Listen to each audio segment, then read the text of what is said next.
সমস্যা নাই। এই শোন, নাম নাম যদি নামোস তোকে নাম স্যাক্রিফাইস নাইলে করব, বলবি।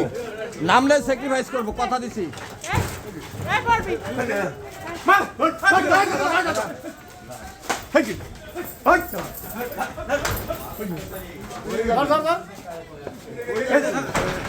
তুই জানি তো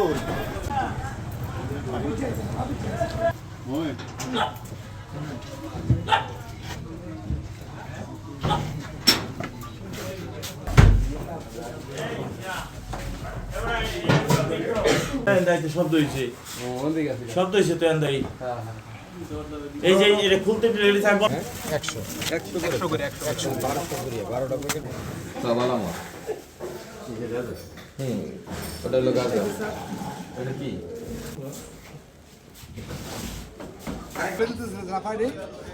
এই কথা বলেন আমি একেবারে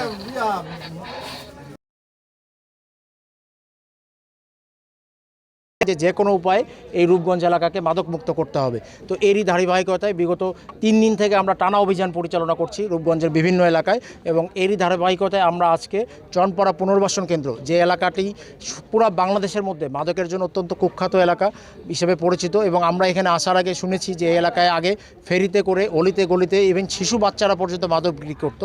তো এই এলাকায় আমরা আজকে অতিরিক্ত ফোর্স নিয়ে 3টি টিমে বিভক্ত হয়ে পুরা চনপাড়া এলাকায় আমাদের চিহ্নিত যারা মাদক ব্যবসায়ী, পূর্বে যারা মাদক ব্যবসায়ী ছিল বা যাদের ওয়ারেন্ট আছে, মোটামুটি আমরা সবার বাসা টাচ করেছি, এবং মাদক ব্যবসায়ীদের মধ্যে একটা যে ভীতির সঞ্চার, যে মাদক ব্যবসার পরিণতি যে কতটা ভীতিকর হইতে পারে, এই বিষয়টা আমরা তাদেরকে দিতে পেরেছি, এবং এই অভিযানে আমরা 4 জনকে গ্রেপ্তার করেছি, এবং প্রায় 1200-র মতো 1200 পুরিয়া গাঁজা সহ অন্যান্য কিছু মাদকদ্রব্য গ্রেপ্তার করছি। সঠিক পরিমাণটা আমরা থানায় গিয়ে মেজারমেন্ট করতে পারবো।